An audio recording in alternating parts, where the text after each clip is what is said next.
एक question confirm है इस वीडियो से, एक क्वेश्चन तो आएगा। अगर आपको रोटेशनल मोशन आता भी नहीं है ना, ये चीज करके जाओ, एक क्वेश्चन फंस जाएगा आपका। पहला पैरेलल एक्सिस थ्योरम, देखो ये आपने कोई डिस्क वगैरह ये ले लिया ना, ये सेंटर ऑफ मास है और जहां पे कुछ मोमेंट ऑफ इनर्शिया होगा, इसका आईसीएम होगा।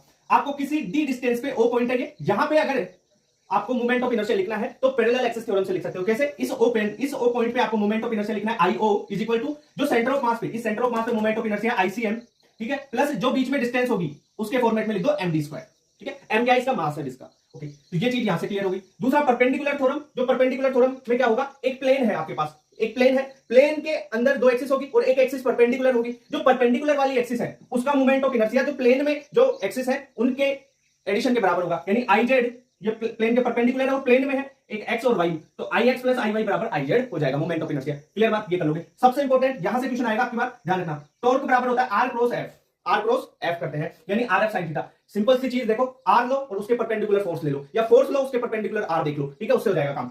टॉर्क बैलेंसिंग पे क्वेश्चन आएगा रीनीट 2026 में, ध्यान रखना है ना। टॉर्क बैलेंसिंग प्रॉब्लम या रोटेशनल इक्विलिब्रियम में टॉर्क नेट किसी एक एक्सिस के थ्रू आप टॉर्क जीरो हो रहा है तो ठीक है, वहां से इन प्रॉब्लम को सोल्व करते हैं। जैसे ये क्वेश्चन है, इसमें ये N1 फोर्स नीचे लग रहा है, N2 इधर लग रहा है, ये फोर्स लग रहा है, ठीक है। यहां से आपको मान लो इस एक्सिस से मैं टॉर्क जीरो करना चाहूं यहां पे, तो मैं कैसे लिखूंगा, टॉर्क बराबर आर क्रॉस एफ होता है, आर इंटू एफ। देखो N1 फोर्स लग रहा है और जो मैंने ये एक्सिस ली है, यहां से इसकी दूरी है R1, यानी N1 इंटू R1 बराबर, ये तो इस डायरेक्शन में घुमा रहा है और ये दोनों इस डायरेक्शन में घुमा रहे हैं, दोनों अलग अलग है, ठीक है भाई, ये इधर ये इधर, तो आप या तो माइनस के फॉर्मेट में लिख दो या बराबर करके लिख दो, या तो ऐसे लिख सकते हो N1 R1 फिर माइनस करके इन दोनों का लिख दो, बराबर जीरो कर दो, टॉर्क नेट जीरो। या आप डायरेक्टली कर लो ना, N1 बराबर एक डायरेक्शन वाले फिर उसके बराबर करके दूसरी डायरेक्शन वाले, जैसे यहां पे N है और ये एक्सिस से डिस्टेंस R है, ये R दे रखी है, तो N R प्लस, अब देखो ये जिस डायरेक्शन में है उस डायरेक्शन में भी N2 है, दोनों सेम डायरेक्शन में ऐसे घुमा रहे हैं, ये दोनों ऐसे घुमा रहे हैं और N1 ऐसे घुमा रहा है, तो ये दोनों सेम डायरेक्शन में घुमा रहे हैं ना, तो जुड़ेंगे, तो N2। अब मैं सर क्या N2 के ये डिस्टेंस देखो, नहीं N2 कहां से, मेन एक्सिस यहां से अपन टॉर्क जीरो कर रहे हैं, तो ये डिस्टेंस कितनी दे रखी है तुम्हारे को, R2 दे रखी है, ठीक है। या जो भी जिस तरीके से डिस्टेंस दिया हुआ ना, कैलकुलेट करके निकाल लेना, हाँ यहां से निकालनी होती है N2 इंटू R2, बस ये सोल्व हो गया आपका क्वेश्चन, है ना।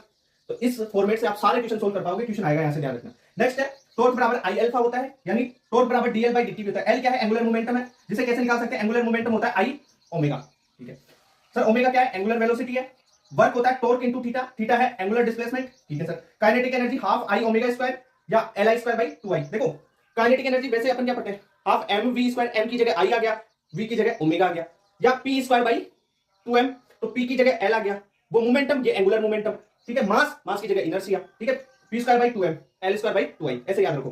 पावर क्या होती है, torque into omega, omega angular velocity है, टॉर्क फोर्स है, तो एफ डॉट वी उसकी जगह टॉर्क डॉट ओमेगा। तो याद रखना, इस वीडियो से एक क्वेश्चन